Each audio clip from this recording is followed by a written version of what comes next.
Bonjour à toutes et bonjour à tous. Je voudrais en ce 25 décembre 2021, c'est un peu tardif, mais je pense que beaucoup de gens sont encore en famille et le seront encore ce week-end.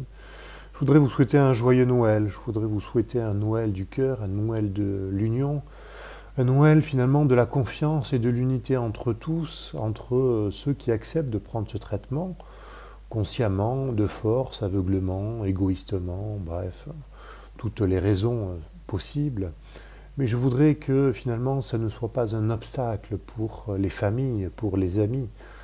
Et je voudrais simplement que vous viviez entre vous de manière consciente et en toute confiance. Ne cédez pas à la peur, à la division, qui est clairement instrumentalisée par un pouvoir malade, un pouvoir qui est irrationnel, c'est-à-dire qui n'est pas dans le domaine de la raison, puisque la seule chose qui vaille pour lui, c'est un traitement expérimental, c'est prendre les gens pour des cobayes, pour des idiots finalement, et utiliser tous les moyens psychologiques à leur disposition pour les manipuler. Il ne faut pas tomber dans ce piège, il faut rester unis pour ces fêtes de Noël.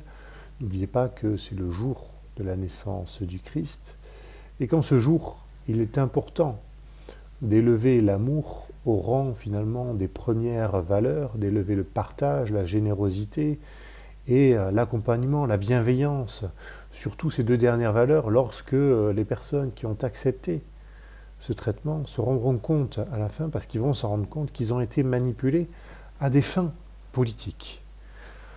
Noël, ce n'est pas un moment politique, c'est un moment simplement de partage entre familles et aussi entre amis, puisque c'est une période de fête où tout le monde se retrouve souvent sur son lieu de naissance, son lieu d'enfance, le lieu de ses parents.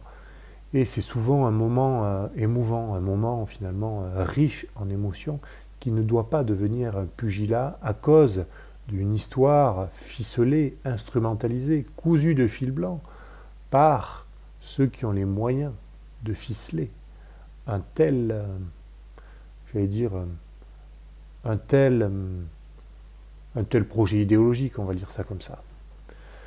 Non, ce que je voudrais finalement, c'est vous partager un secret, pas tellement un secret, peut-être un cadeau.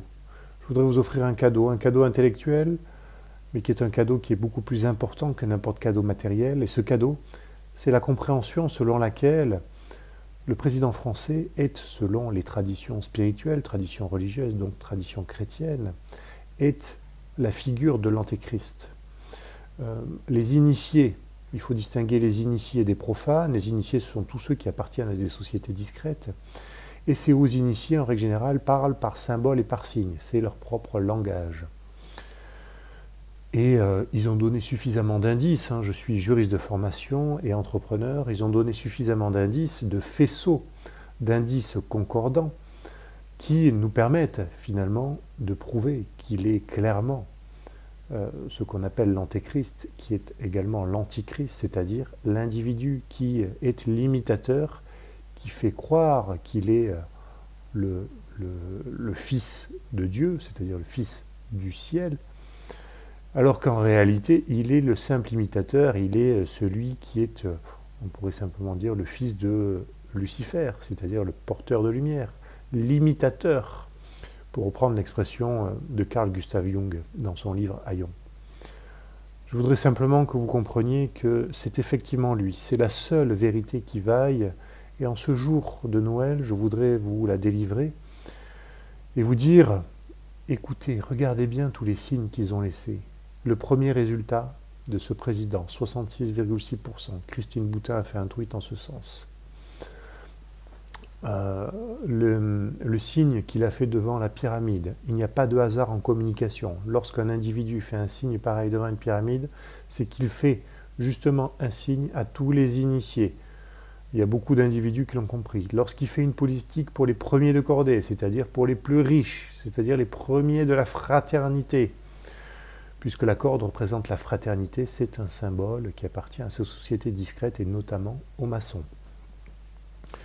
Lorsqu'il fait une référence eschatologique à la bête de l'événement, eh bien, ça prouve effectivement qu'il est très conscient, ou qu'on lui a dit, de la période dans laquelle nous sommes, et qu'il incarne, celui qui l'a dit, sa mission politique, qui est une mission qu'il dit spirituelle, mais qui en réalité est anti-spirituelle, puisque la mission du porteur de lumière est anti-spirituelle. Il est là pour détruire, créer le chaos en vue d'une transformation, d'une nouvelle ère.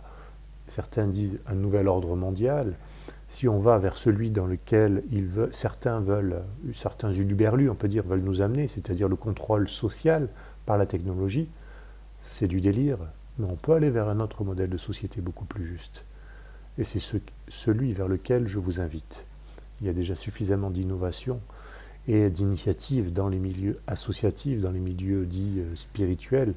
L'objectif maintenant est de faire l'alliance sacrée entre la foi et la raison. Vous avez eu raison de croire, et maintenant c'est l'heure de la vérité. Le président français est la figure de l'Antéchrist, il n'y a pas d'autre vérité.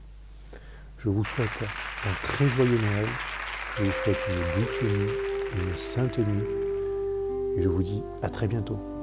Merci pour votre attention. Au revoir.